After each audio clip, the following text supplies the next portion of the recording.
Black Belt laughed at a shy little girl's stance. Seconds later, she silenced the whole room. When a shy, soft-spoken girl stepped onto the mat at a local martial arts showcase, no one paid her much attention, least of all the black belt instructor who couldn't hide his smirk. Her stance looked awkward. Her eyes stayed down. To the crowd, she was just another timid kid about to be embarrassed in public. But within moments, silence fell, and what followed would leave the entire room breathless. Because behind that quiet demeanor was a legacy forged in sacrifice, discipline, and something far deeper than technique. In less than 5 minutes, she wouldn't just stun the spectators. She would change how they viewed strength forever. And the man who mocked her? He'd never forget the day a little girl taught him to stand down. Just a quick pause before I forget. Let us know in the comments where you're watching from.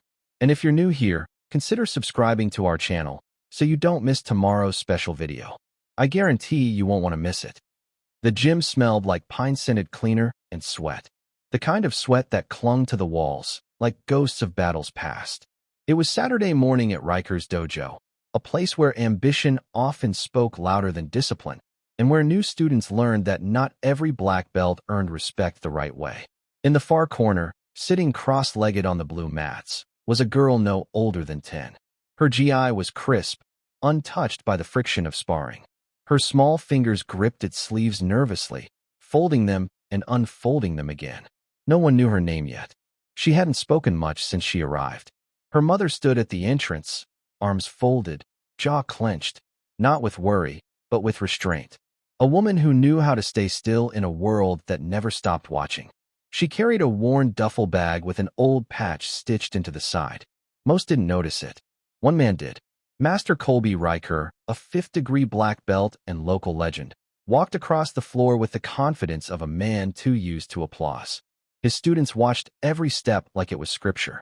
But as he looked down at the girl, quiet, still, knees tucked, he tilted his head with a smirk that didn't reach his eyes.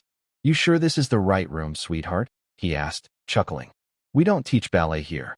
A few of the teens laughed behind him. The girl didn't flinch.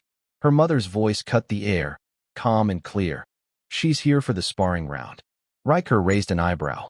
"That's so." The girl stood. Slow. Precise. Like she'd been taught not to waste a single motion. She bowed, not to Riker, but to the mat itself. A gesture older than the man laughing at her. "Suit yourself," he said, still amused. "We've got a few minutes before real matches begin. Let's see what you've got." "You." He pointed to one of his older students, a cocky 15-year-old with fast hands and no patience. "Take it easy, all right? Don't scare her off." The room began to shift. Subtle, curious glances. Whispers. The girl stepped onto the mat, feet bare, eyes down. Her stance was unusual. Guard low, weight shifted. Not what Riker taught.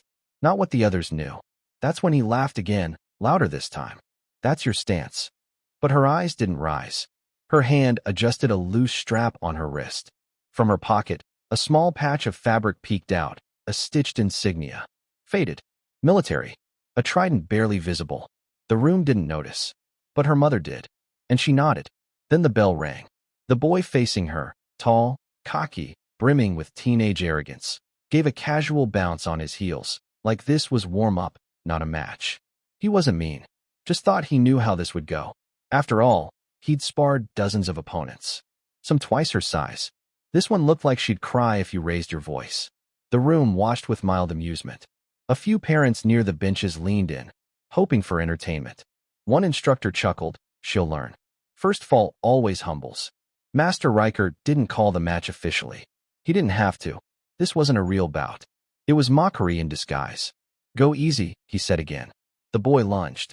A simple, overconfident jab, just enough to provoke, to set the tone. But his hand sliced through air. The girl wasn't there. No flinch. No retreat. She'd pivoted. Subtle. Silent. Like water refusing to be split. The room blinked.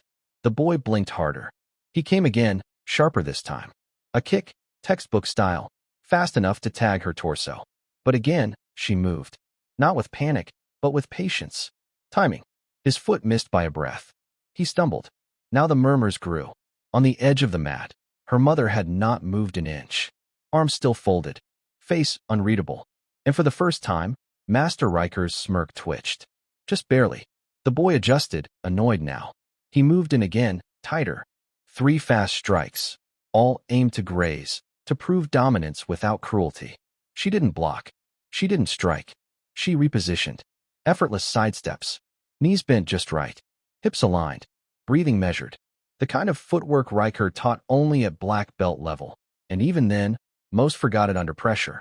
And she hadn't thrown a single punch. Hit her, someone whispered from the back. He did. Or tried to. She spun, slid low, came up just to his left side. The moment his balance shifted forward, she tapped his shoulder with 2 fingers. Not a strike. A reminder. He froze. She could have taken him down. But didn't. Didn't need to. The silence came not after a blow, but after mercy. And that's when Riker noticed her eyes. She wasn't looking at the boy. She was watching the floor behind him, measuring distances, angles. Just like. His gaze flicked to the mother. The duffel bag. That old patch again. This time he read it. NSWC Devgru. He swallowed. His voice came out quieter than he intended. Wait. Stop the match. But it already had. Because the girl had bowed again. And the boy wasn't moving. Not out of fear. Out of respect. He just didn't know why yet. The boy stepped back, face flushed, but not from exertion. He wasn't humiliated, just confused. He'd felt something in that last moment. Not fear. Not even pain. Control. Someone in total control of him. She had moved like she'd been here before. Not in this dojo, but in combat. Not real combat. Of course, she was a child, but there was an echo in her movement. Echoes don't lie. She bowed once more, then walked backward off the mat, never turning her back. Just like she'd been taught. Riker cleared his throat. All right, reset. Let's get the next pair up. But no one moved. Not even his students. Even the benches were still. The girl returned to her mother's side and sat. Same posture. Same folded knees. Her mother placed the duffel at her feet, not touching her, not praising, just letting the silence settle. One of the parents finally asked, "Who is she?" The mother looked up. Eyes calm. Voice calm. "She's just here to learn." That answer should have ended it. But it didn't. Riker walked toward them, his tone now lacking its earlier bite. That stance, that pivot. That's not something you find in local dojos. The girl looked away, but the mother didn't blink. "You've trained before?" Riker asked. She finally nodded. "I taught her what I could." Riker tilted his head. "Taught her? You." The woman's boots shifted slightly as she stood. What Riker hadn't noticed, what no one noticed until now, was the subtle limp in her left leg. A careful weight distribution that suggested injury, but also training. Habitual, not recent. And her hands. Scarred knuckles, soft from time away, but still marked with calluses. "You serve?" he asked, this time respectfully. She didn't answer right away. Then, "I retired 10 years ago." He nodded, glancing down at the faded patch on the duffel. NSWC, Naval Special Warfare Command. There weren't many women in that community. Even fewer who made it out whole. His breath caught. "You were Devgru?" She didn't confirm it, but she didn't deny it either. Just that calm, solid silence. And then came the quiet reveal. The girl opened the bag and pulled out a small, faded black belt. Not hers. Frayed at the ends. Well used. She began folding it carefully, just as she had the sleeves earlier. And Riker recognized something he hadn't in years. Ritual. Not performance. Not ego. Legacy. Passed down not in trophies, but in habits. In breath. In silence. The room had quieted into something fragile. Not reverence yet, but curiosity laced with doubt. The girl sat cross-legged again, folding the belt with delicate precision. It was clearly too large for her waist, and too worn to be new. Riker watched her fingers. She wasn't mimicking. She knew how it was supposed to be done. "Where'd she get that?" someone whispered. No one answered. The black belt, its threads faded to gray, tip frayed like sea rope, bore no stripes, no name, no markings. Just time, and sweat, and something else Riker recognized too late. Blood memory. He stepped closer. Not too close. His posture had shifted, subtly. Hands at his side now, not on his hips. Voice lower. "You trained under someone?"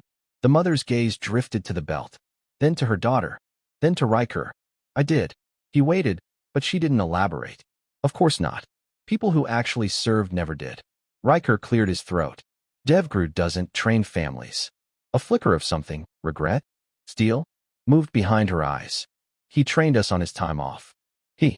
She looked down.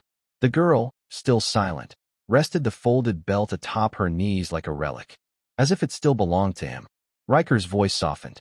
Was he her father? She nodded once. Gone 6 years. That answered everything and nothing. The silence lingered. Uncomfortable for some, sacred for others. The boy she had sparred with, still standing off to the side, arms crossed now, stepped closer. His voice, for once, was quiet. What was his name? The girl finally looked up. Just one word, careful and clear. Marcus. That name meant nothing to most. But Riker blinked, once. Then again, like memory just slapped him.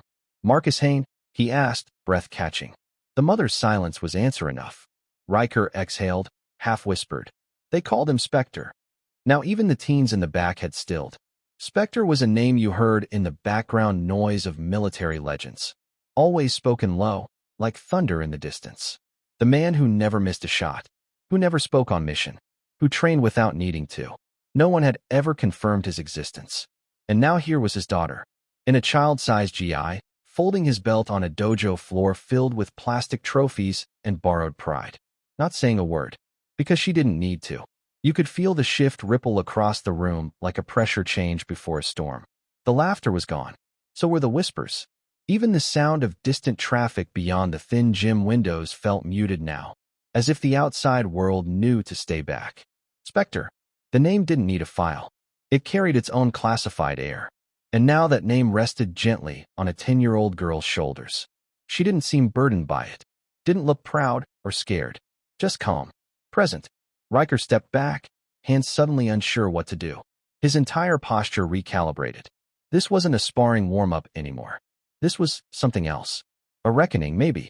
I trained with a guy who swore he'd seen Spectre shoot out a generator light from a moving chopper, Riker muttered under his breath. Didn't believe him. The mother glanced sideways, quietly.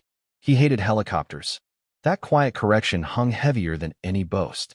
One of Riker's students, a 16-year-old with a blue belt and too many opinions, tried to shake it off. She didn't even hit him, he muttered, pointing at the girl. She just dodged. That's not fighting. Riker didn't answer. He just looked at him. But the girl did. She stood, walked back to the mat.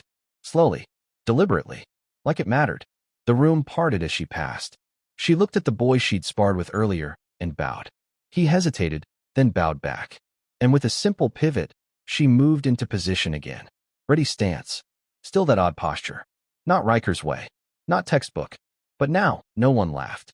Because suddenly, it didn't look odd anymore. It looked precise. The blue belt teen hesitated. Go on, Riker said.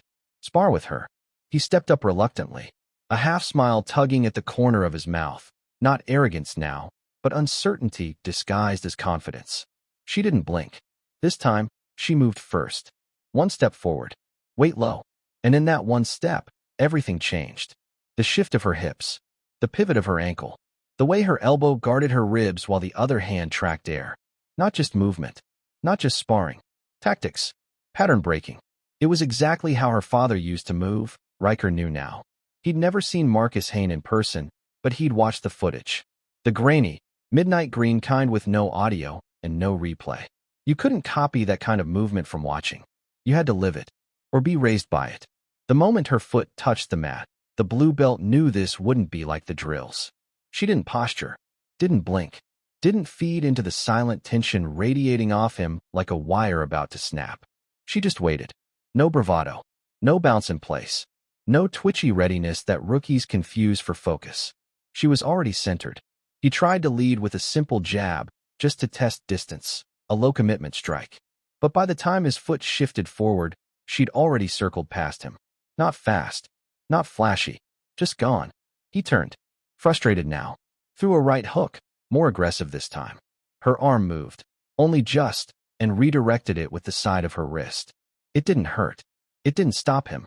But it reminded him he had no idea what she was doing. And worse, she did.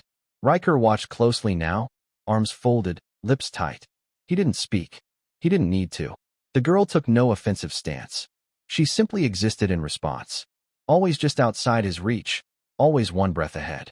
It was defensive strategy at its purest, not evasion out of fear, but calculated refusal to be controlled. And Riker finally saw it. She wasn't trying to win. She was showing him that he couldn't. The blue belt lunged, frustrated now. A messy kick, more force than form. She dropped to one knee. One palm planted. Pivot. Turn. Slide. And just like that, she was behind him. The match should have been over. But she didn't take him down. Instead, she stood, slowly, and waited. A cold hush spread over the room. She was teaching him something, and he was finally learning it. He turned, slower now. Guard lowered. And for the first time, he bowed, not because he was told to, because he understood. She bowed back, and the match ended. No points scored, no contact made. But everyone in that room, from the skeptical students to the quiet mothers in the back, knew what had just happened. Not dominance. Presence. Not attack. Mastery. Riker turned to the mother, who hadn't moved. She doesn't fight to win, he said quietly. The woman nodded once. She fights to remember. No one applauded. Not because they didn't want to, but because clapping felt wrong. It would have shattered something sacred. The girl stepped off the mat in silence, returned to her corner, and sat back down exactly as before. Knees folded, hands resting in her lap. The black belt, her father's, still cradled gently beside her. Like nothing had happened. But everything had. Riker glanced around the room. Gone were the smirks. Gone were the half-whispered jokes. Even the older students sat straighter now. One of them quietly tightened his own belt. Not because it was loose, but because he realized he'd been wearing it carelessly. The blue belt she'd just sparred with walked past her on his way off the mat. He paused, then bowed, not just with form, but depth. She looked up at him and gave a small nod. Still no words. Still no smile. She didn't need either. Riker found himself walking toward her mother again, slower this time. There was no trace of the bravado he carried earlier, just curiosity now, and something else. Respect. I've run this dojo for 14 years, he said quietly. I've seen prodigies, national champions, even a few who made it through Phase 1 selections. But I've never seen that. The woman tilted her head slightly. Riker gestured toward the girl. She doesn't move like a student. She moves like she's remembering someone. The mother looked at her daughter, a softness rising in her eyes that hadn't shown itself all morning. She trains every morning, she said. Wakes up at 5, runs the drills he taught her, checks his notes, plays back the tapes. Not because I ask her to, because that's how she keeps him close. Riker's eyes dropped to the duffel bag, to the belt, to the girl's posture. It all made sense now. She's not trying to become him, he said, half to himself. She's carrying him. The mother nodded. And then, for the first time, the girl spoke. Her voice was gentle, dry, almost hesitant, like it hadn't been used in hours. I don't like hurting people. Riker turned toward her. She met his eyes, not with challenge, but clarity. My dad didn't either. He just had to be good at it. And in that moment, Riker felt something shift deeper than respect. Reckoning. A child who had inherited the weight of a ghost, and who bore it with perfect form. The girl's words echoed long after the sound had faded. I don't like hurting people. It wasn't an excuse. It wasn't even a philosophy. It was a remembrance. A phrase inherited, like the belt, like the stance, like the ritual she followed in silence. Riker sat down slowly on the bench across from her, not looming, not instructing, just listening now. He saw the way her toes rested flat against the mat, heels slightly lifted, not because it was comfortable, but because it allowed for instant movement. Her breath was calm, measured. For seconds in, for seconds out. Combat breath work. She hadn't learned that here. You said she watches tapes? Riker asked the mother gently. She nodded. Old training footage. From overseas, mostly. He left some behind. Not everything, of course. Some things she wasn't meant to see. She figure out how to fight from those? No, the mother said. She figured out how he moved, then taught herself how to respond. Riker turned to the girl again. You don't strike first, he said. She shook her head once. Striking first means I don't understand enough yet. He blinked. Slowly. It wasn't something any child should say. Not naturally. Not rehearsed. That was warfighter logic. You analyze before you act. She looked down. Dad said fighting is like music. The first measure belongs to someone else. You listen to find the rhythm. Riker smiled just slightly. Now it all made sense. This wasn't talent. This wasn't genetic luck. This was the result of something far rarer. Inheritance of precision. She hadn't trained to defeat opponents. She'd trained to not dishonor the way he moved. And that kind of training didn't come from seminars. It came from love. He glanced at the black belt again. No rank stripe. No name stitched into the cloth.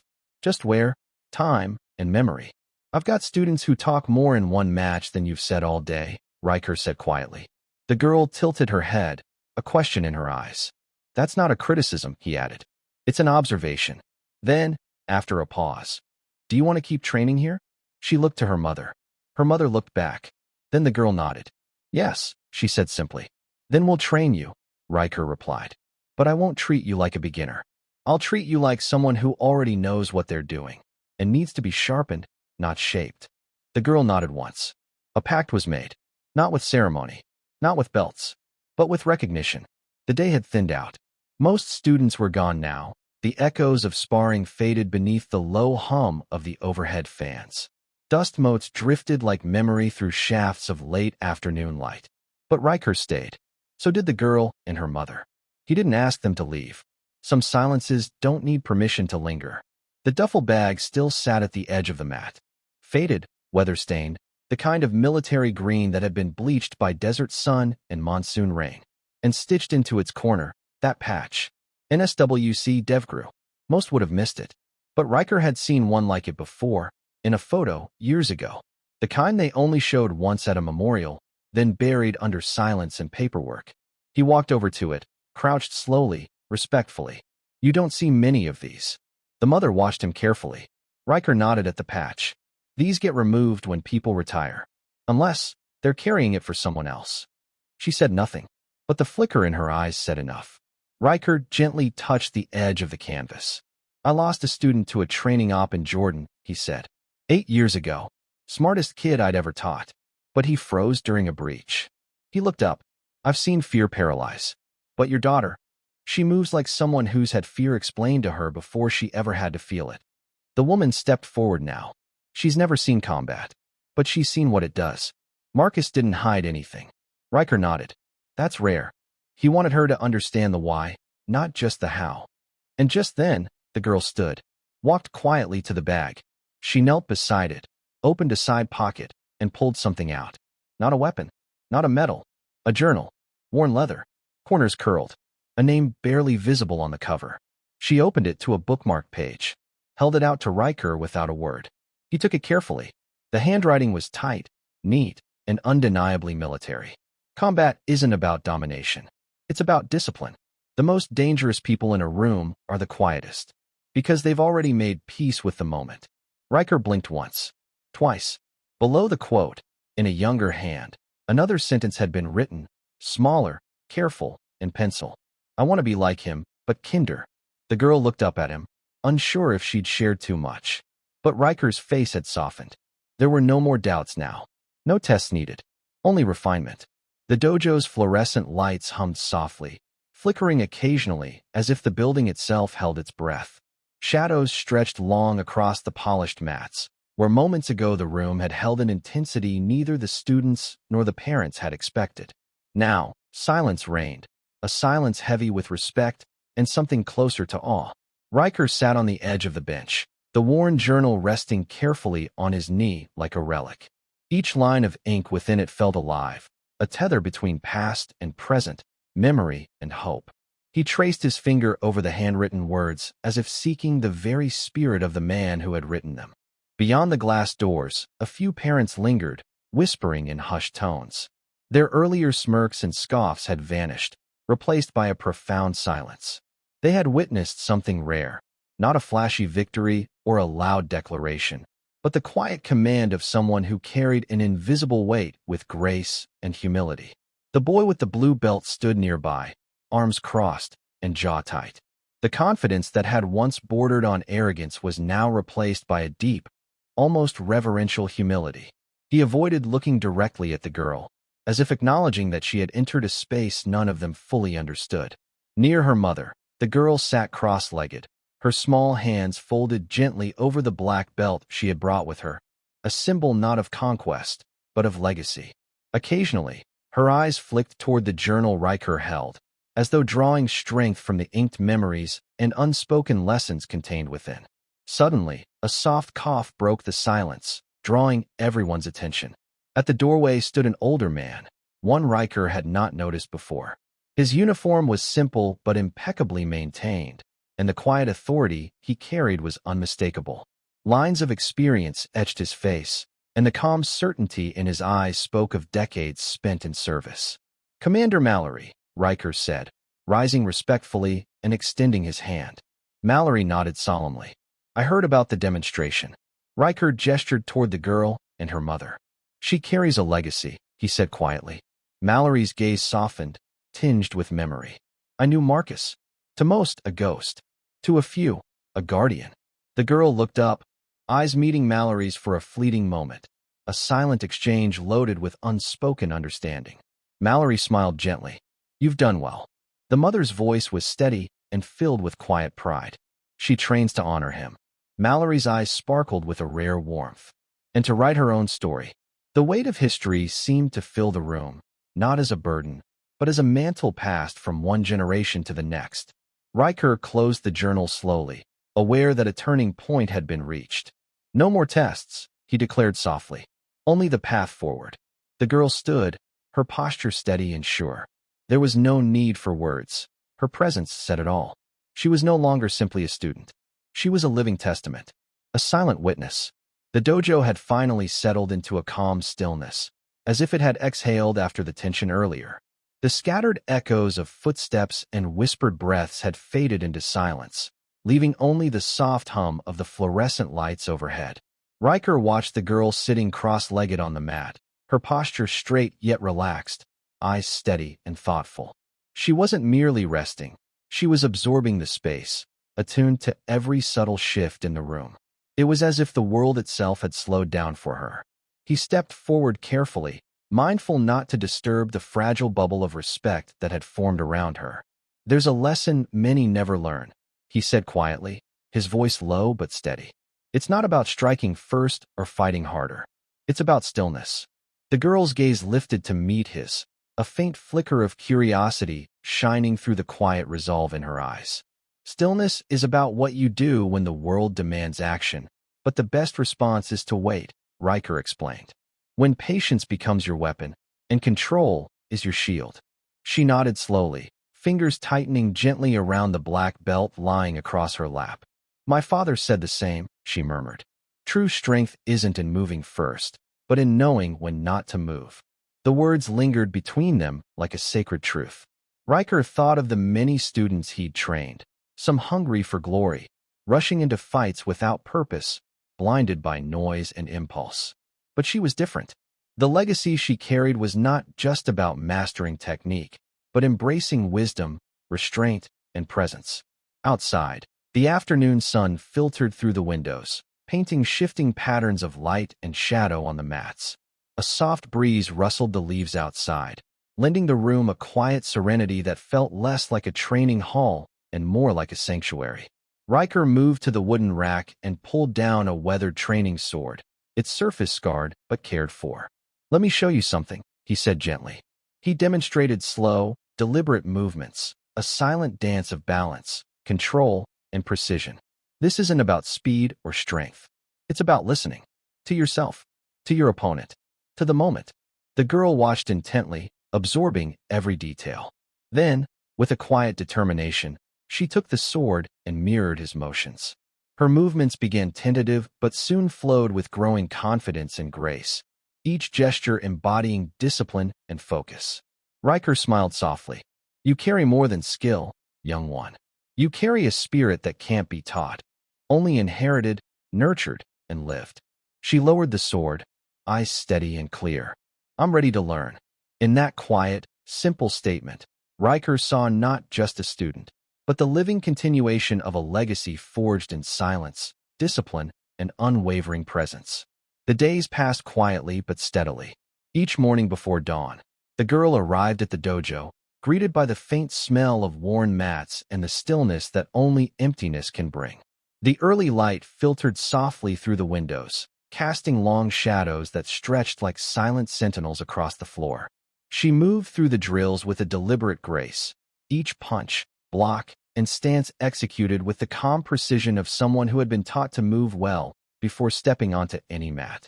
Riker watched closely, impressed by the fluidity of her movements, The way her body remembered techniques not formally taught in the classes. It wasn't just physical skill. There was a mental discipline at work, an unspoken knowledge, a deep patience that set her apart from most students he had trained over his long career. She never rushed, never sought approval. She simply moved, steady and true. One late afternoon, as the sun sank low behind the distant hills and painted the sky in shades of orange and purple, Riker found himself standing beside her during a brief pause. "You carry a heavy past," he said quietly, careful not to startle her. She glanced up, her eyes reflective, carrying stories they did not speak aloud. "But every day you come here, you're fighting battles that no one sees," he added softly. She nodded. "The hardest battles aren't the ones fought with fists," she said. "They're the ones fought in silence, in grief, in memory, in moments no one watches." Riker felt the weight of those words settle between them. He placed a reassuring hand on her shoulder. "Those battles require strength, too. Strength that's often invisible." Training continued in those weeks, peeling back layers of resilience and vulnerability alike. Riker saw how her body instinctively remembered moves no one had taught her, marks of a legacy carved deep into muscle and mind. One evening, after a particularly grueling session, she stood by the window, gazing out as twilight faded into night. Riker approached quietly. "You're not alone," he said. "This dojo, these people, they're here for you." She nodded, a fragile trust beginning to take root in her eyes. The path ahead was daunting, but in the quiet shared between them, Riker knew one thing for certain. True resilience isn't just physical. It's the courage to face the unseen battles within. The following weeks wove into a tapestry of quiet growth. The dojo, once a place of casual training and youthful bravado, now carried an undercurrent of reverence. Every session with the girl was a lesson in humility, not just for her, but for everyone who bore witness. Her movements remained precise, unhurried. Each step, each breath was deliberate, grounded in a discipline that seemed less about winning fights and more about honoring something unseen. Riker noticed how the other students began to watch her differently. The teenage boys who once scoffed now kept their distance, eyes respectful yet curious. The instructors who had doubted her presence now sought her advice, quietly acknowledging the weight she carried without ever needing to say it aloud. One evening, as the setting sun cast golden light through the dojo windows, Riker found himself sitting beside the girl during a rare break. The black belt lay folded between them, a silent emblem of legacy and loss. "You carry your father's spirit," Riker said gently, "but you're becoming your own person." She looked at him, eyes steady. "I want to be more than just his shadow," she whispered. "I want to live in the light he fought for." The words struck Riker deeply. He thought of the sacrifices made behind closed doors, the invisible battles fought by those who serve and those left waiting.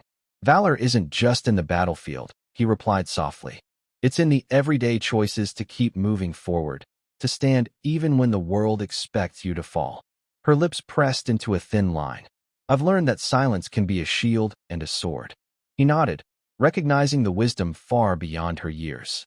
As dusk deepened, the dojo seemed to breathe alongside them, a living testament to resilience, legacy, and quiet strength. Riker rose, placing a hand briefly on her shoulder. "You carry more than a name. You carry a story that deserves to be told." She smiled faintly, a quiet promise in her gaze. And in that moment, the girl was no longer just the daughter of a legend. She was a warrior in her own right, ready to face whatever battles lay ahead. That evening, the dojo was charged with an energy unlike any before. Whispers had spread of the girl's quiet skill and the heavy legacy she carried. A legacy not just told in stories, but lived in every controlled movement she made. It had stirred curiosity and a touch of competitive spirit among the students. The blue belt who had sparred with her earlier, once brash and dismissive, now approached with a different demeanor. His confident smirk was gone, replaced by a hesitant respect and an eagerness to test himself against her again, to understand what lay beneath the quiet discipline. Riker stood nearby, arms folded, watching closely as the two faced each other on the mat. The usual clamor of practice had given way to a hush. This was no ordinary sparring match. It was a moment saturated with history, expectation, and the silent weight of respect from all present. The boy moved first, launching a quick jab, a probing strike meant to gauge her reflexes. But she didn't react the way most would expect. Instead, with a subtle shift of weight and a pivot as smooth as a tactician's maneuver, she sidestepped. Her movements were measured, precise, never forced, never aggressive, flowing around him like water moving effortlessly around a rock. Each of her motions communicated control and calm, an unyielding presence that neither invited conflict nor surrendered ground. The boy's strikes grew more hurried, his frustration bubbling beneath the surface as he tried to break through her defenses. But she absorbed, redirected, and neutralized his attacks without a flicker of strain or imbalance. Riker noticed her steady breath, the unwavering focus in her eyes, signs of a warrior tempered not just by physical training, but by deep emotional resolve. After several minutes, the boy's energy waned. He faltered, his exhaustion evident. Lowering his gaze, he bowed deeply, a gesture of tradition and, more importantly, genuine acknowledgement. A soft but growing applause broke the silence, filling the room with a quiet reverence. The girl offered a small, polite nod, serene and resolute. Riker stepped forward, voice calm but weighted. "This isn't about dominance," he said. "It's about presence, about understanding yourself so completely that you never strike without purpose." The boy looked up, eyes wide with a new respect. "I get it now," he admitted. "There's so much more to this than I realized." The girl met his gaze steadily. "And that," she said quietly, "is just the beginning." The weeks slipped by with a rhythm all their own. The dojo remained a sanctuary of quiet discipline, where every movement and breath seemed measured by a higher standard. Riker had watched the girl grow stronger, more confident, yet there was something deeper that had only recently caught his attention. One afternoon, as he helped her adjust her GI after a particularly demanding session, his fingers brushed lightly against the fabric at the nape of her neck. A sudden, almost instinctive pause came over him. There, partially hidden beneath the strands of her dark hair, was a faded tattoo, subtle and worn, but unmistakable. A black trident. The edges were softened with age, ink faded, but the symbol was clear. It was a mark Riker knew well. Not something seen on dojo mats or tournament banners, but a rare insignia, the emblem of DevGru, the Navy's most elite special operations unit. His breath hitched. He looked up slowly, eyes locking with hers. In that moment, the girl's quiet demeanor deepened into something more profound. There was a steel beneath the calm, a reservoir of strength forged in places few ever witnessed. "You carry more than just a legacy," Riker said softly, voice thick with respect. "That tattoo, it's not for decoration. It's a history few are privileged to hold." The girl met his gaze evenly, without hesitation or shame. "It was my father's," she said simply, as if passing on a sacred truth. "He told me it was a reminder that strength isn't just about power. It's about endurance, about carrying the weight when no one is watching." Riker nodded slowly, absorbing the weight of her words. That kind of strength isn't taught in a dojo. It's lived in every silent moment and every hard choice. She smiled faintly, a quiet acknowledgement of the path she walked. The room seemed to hold its breath, the unspoken truth settling like a mantle upon everyone present. She wasn't just a girl with a black belt. She was the daughter of a warrior who had walked a path few could follow, and she was ready to carry that path forward. The dojo doors creaked open softly, letting in a sliver of fading evening light. The girl stood taller, her presence undeniable, the hidden mark on her neck speaking volumes without a single word. No further explanation was needed. Her story had just begun. The dojo had emptied out, the last students slipping away into the cool evening air. The overhead lights dimmed slightly, casting long, soft shadows across the worn mats. The faint scent of sweat and wood polish lingered, memories of countless hours spent training, struggling, growing.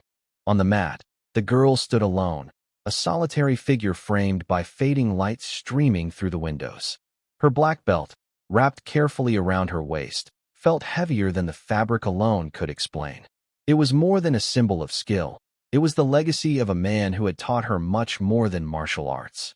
Riker leaned against the wall in the corner, watching quietly. He saw in her the slow unfolding of something rare, a quiet strength forged not just in technique, but in endurance, humility, and unyielding presence. No applause would come, no cheers or grand declarations. This was not a story told with noise, but with steady, unshakable truth. She ran her fingers gently along the worn fabric of the belt, as if tracing invisible lines back to her father. Her eyes closed briefly, drawing in a breath deep and steady, a breath taught to her long ago, one that carried calm through storms. When she opened her eyes, they shone with clarity and resolve. Riker stepped forward, his voice low and steady. This journey, it's not about glory. She nodded, meeting his gaze without flinching. It's about carrying the quiet weight of what came before and walking forward with honor. She smiled softly, a serene acceptance of a path few could understand. The room held its silence, a reverence not for the girl alone, but for the invisible battles, the sacrifices, and the untold stories that shaped her. No words were needed. The legacy was alive, not in loud fanfare, but in steady, silent steps. And as the last light faded from the dojo, Riker knew the truth. She was ready to carry the weight of the past and to forge her own future. The soft light of early morning filtered through the dojo's tall windows, casting long shadows across the polished wooden floor. Dust motes floated lazily in the beams, suspended in the stillness of dawn. It was quiet, almost reverent, as if the room itself held its breath, waiting. The girl arrived with the dawn as she always did, her footsteps measured, steady, carrying with them a calm presence that seemed to soften the sharp edges of the space. Her black belt lay folded carefully in her hands, a silent emblem of the legacy she carried and the journey she was on. Riker was already there, preparing the training area with practiced precision. The clink of wooden staffs and the soft rustle of mats greeted her arrival. Their eyes met briefly, a nod passed between them, more than a greeting, a mutual understanding of the work ahead. Today, Riker began, voice low but steady. We focus on awareness, not just of your opponent's movements, but of your own. The best fighters are masters of themselves long before a fight begins. She listened attentively, her gaze unwavering, absorbing every word. He gestured toward the walls lined with mirrors. Look closely. Watch yourself. Notice every detail, the tension in your shoulders, the rhythm of your breath, the way your eyes track movement. Fighting isn't just physical. It starts in the mind, in the quiet space where control and patience reside. Stepping forward, she faced the mirrors. Her reflection fractured into many images, each one a mirror of calm determination. She studied herself as if seeing a stranger, noting the subtle balance of strength and grace within. Riker led her through a sequence of exercises, slow, deliberate movements punctuated by precise, sudden strikes. Each required a fusion of mental focus and physical control, an acute awareness of timing, distance, and intention. As the session continued, other students quietly entered, drawn by the unmistakable aura she carried. They gathered on the sidelines, their earlier dismissiveness replaced by curiosity and growing respect. At one point, a young man stepped forward hesitantly. How do you remain so calm, even when pressure mounts? She paused, searching for the right words, then replied simply, calmness is a choice. It comes from knowing yourself well enough not to be ruled by fear.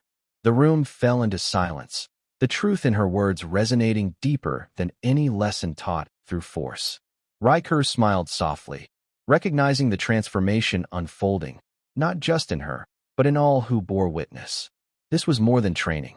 She was becoming a quiet leader, a beacon of strength, presence, and resilience.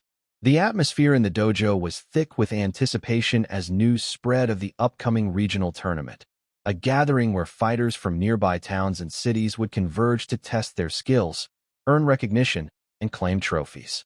Whispers had begun to circulate about the quiet girl with the black belt, her name spoken in tones of disbelief and cautious respect. Many had underestimated her before, but now, curiosity replaced skepticism. Riker observed her in the dimly lit locker room, methodical and calm as she laced her gloves. The black belt around her waist gleamed subtly beneath the harsh fluorescent lights, a silent emblem of countless hours of dedication and discipline. There was no nervousness, No hesitation. Only a steady, focused presence. You don't have to prove anything to anyone, Riker said softly, his voice firm yet compassionate. This isn't about trophies or accolades. She met his gaze, her eyes clear, resolute, and unwavering. I know, she replied quietly. It's about facing myself, confronting the doubts, the fears. That's the real challenge. Their journey had never been about public approval. It was an internal battle, waged day after day in the quiet moments between training and reflection. And today was another step along that path. The gymnasium buzzed with energy as the tournament began. The stands filled quickly, voices rising and falling like waves. Competitors warmed up in corners, their eyes sharp, muscles coiled with tension and fire. Her first opponent was larger, more imposing, and loud, accustomed to commanding attention.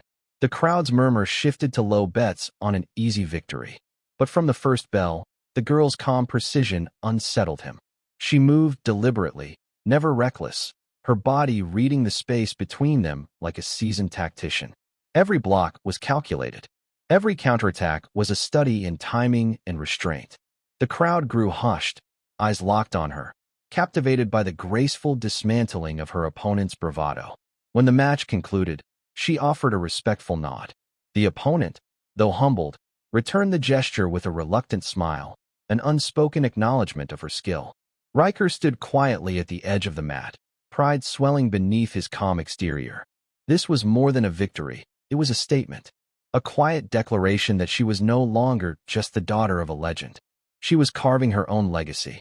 The days after the tournament passed quietly, but the atmosphere within the dojo shifted noticeably. The girl moved through her training with a newfound confidence. But beneath the surface, a heavier weight had settled. The burden of expectations and unanswered questions about her past, her father, and the path she was slowly forging for herself. One late evening, long after the others had left, Riker found her sitting alone by the dojo's small, sacred shrine. It was a simple setup, a worn wooden altar holding framed photographs, dog tags, and weathered journals. The air smelled faintly of incense and old paper. She traced a gentle finger over a faded photograph of a man in uniform, his face proud, yet marked by the passage of time and the cost of service. You carry his story with you, Riker said softly, settling down beside her. She nodded, eyes distant but thoughtful. There's so much more than what people see, she whispered. The sacrifices, the losses, they don't show up in tournaments or medals, but they shape who we become. They live in the silence between moments. Riker reached into his jacket pocket and pulled out an old, folded letter, yellowed, creased, and worn from years of safekeeping. He left this for you. I kept it safe. Her eyes widened, breath catching as she unfolded the carefully penned words. The letter was filled with wisdom, love, and a promise, a silent pledge of strength that transcended distance and time. Tears glistened in her eyes, but she didn't let them fall. Instead, she folded the letter with deliberate care and pressed it close to her heart, drawing quiet comfort from the weight of those words. You're not alone in this, Riker said gently, voice steady yet firm. His legacy lives through you. But remember, so does your own path. One you must choose and walk with your own strength. The dojo held its breath, as if bearing witness to that intimate moment of connection and healing. She looked up, a flicker of resolve igniting within her eyes, a fierce, quiet determination. I'm ready, she said softly but firmly, ready to face whatever comes next. In that moment, the unspoken truth was made clear. Her strength was not only inherited, it was consciously chosen. A legacy reborn in her own image. The first light of dawn filtered softly through the tall windows of the dojo, spilling a gentle golden glow across the polished wooden floor. The room was quiet, holding a peaceful stillness that seemed to breathe with the slow rhythm of morning. The girl stood alone in the center of the mat, the black belt tied securely around her waist, a symbol heavy with meaning, woven from threads of legacy, sacrifice, and unwavering resolve. Riker entered silently, his footsteps muffled by the mats. He approached her with a nod of respect, eyes reflecting the pride and quiet admiration he had nurtured since their first meeting. This is your moment, he said simply, his voice steady yet filled with significance. She drew in a deep breath, grounding herself in the present while the memories of the past flickered through her mind like a quiet film. The image of her father, strong, disciplined, and silent, was there, alongside mentors and comrades who had shaped her without fanfare. The sacrifices made, the battles fought in silence, and the lessons learned in the shadows weighed on her, but also strengthened her. Yet now, the path ahead belonged solely to her. This was no longer a story told in whispers or marked by others' expectations. This was her story, her fight, her voice. The dojo, once merely a place for physical training, had transformed into a sanctuary of rebirth, a place where resilience, humility, and quiet strength were forged anew. Each breath she took filled her with a calm determination that radiated outward, touching the very air around her. With steady grace, she began to move, each step fluid, every motion precise and intentional. Her body told the story of countless hours of discipline, her spirit illuminated by the promise of what was yet to come. There was no rush, no need for grand gestures, only the simple power of presence. Outside, the world waited, no longer a place of judgment or doubt, but one ready to witness the emergence of a new force, a warrior reborn not through noise, but through silent dignity. Though her journey was far from over, in this new dawn, she stood unshaken and whole. Her legacy was alive, her spirit unbreakable. She had become more than anyone expected, a beacon of strength and hope. A new chapter had begun. Thank you for following this story. If you enjoyed it, please subscribe and share your thoughts below. Where are you watching from? Let us know in the comments. Stay tuned for more immersive tactical stories.